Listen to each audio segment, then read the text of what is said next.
partner. Now let's move on to other family members. For instance, our own parents or relatives who are not much into sampradayam. They have a very neutral, let's say, opinion about us practicing sampradayam.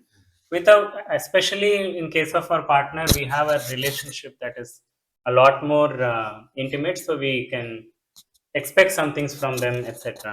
Hmm. But parents feel that we are their child, right? We are the children, so Yeah.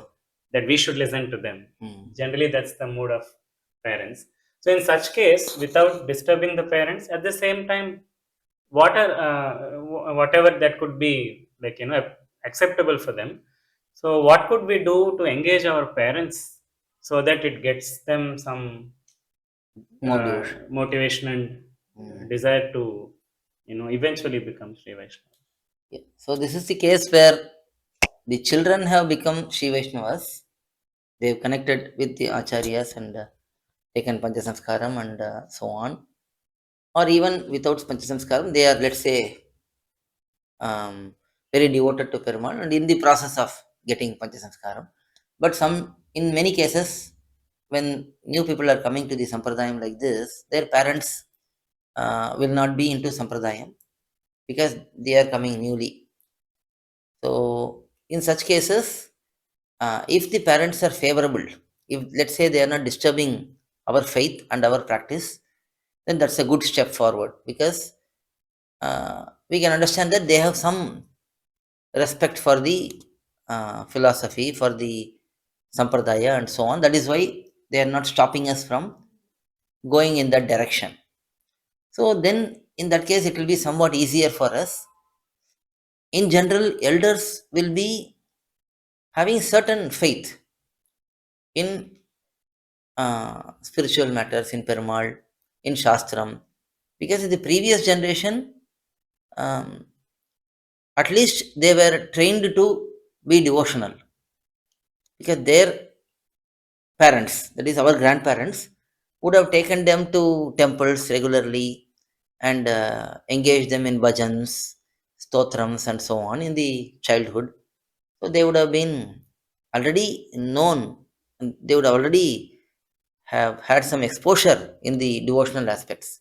It's just that they went too much into this materialistic lifestyle because of various compulsions. In the previous generation, there was lots of poverty and difficulties in life. So people chose to work hard and go into materialistic ways. So they may have forgotten their roots. So sometimes just rekindling their faith, bringing during discussions with them, we can bring out points like how your parents were, how our grandparents were, how devoted they were, how they would have loved to see their children, that is our parents, to be in this line of devotion. If they were coming in that particular lifestyle, family background, we can use that as a um, point to engage them in this aspects.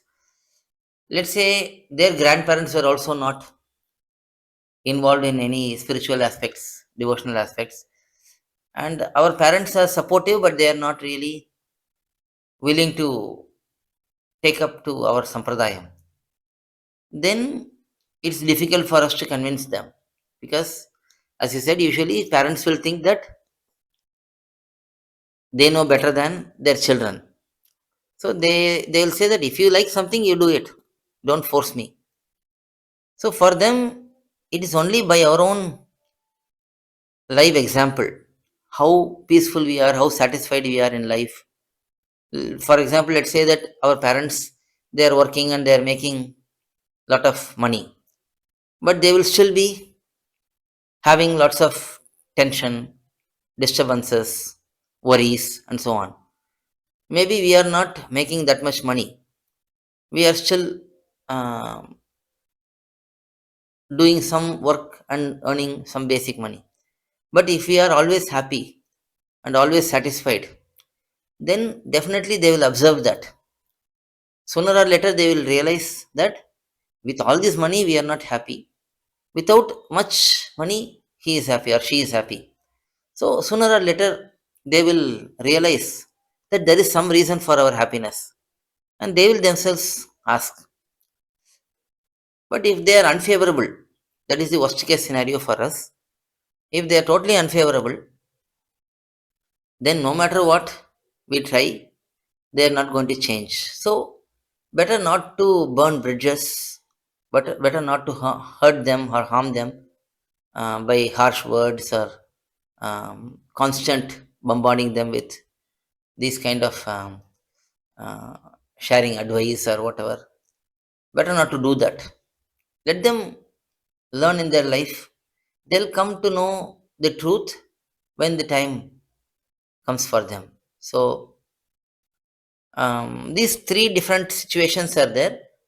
So with the parents, we can deal. Parents and elders, sometimes aunts, uncles, they will come and tell, why are you going so much devotion in the young age like this? So for them, we can tell, I am very happy, very satisfied. I am able to live a very comfortable life with whatever I have, and that is all because of uh, Bhagavan's mercy only, our Acharya's mercy only. That is what is making us live a happy life. So we can explain them in that manner, in a positive manner only.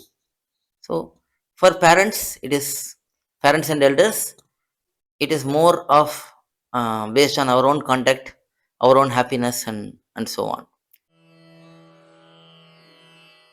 Koil.org has published a variety of Sri Vaishnava Sampradayam books in different languages. A wide range of books covering different topics from absolute beginners to advanced level knowledge seekers are available at books.koil.org.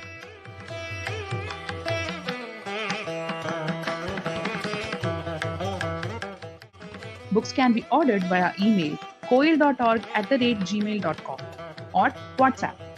For details, please contact mobile numbers 8220 151966, 9600 595273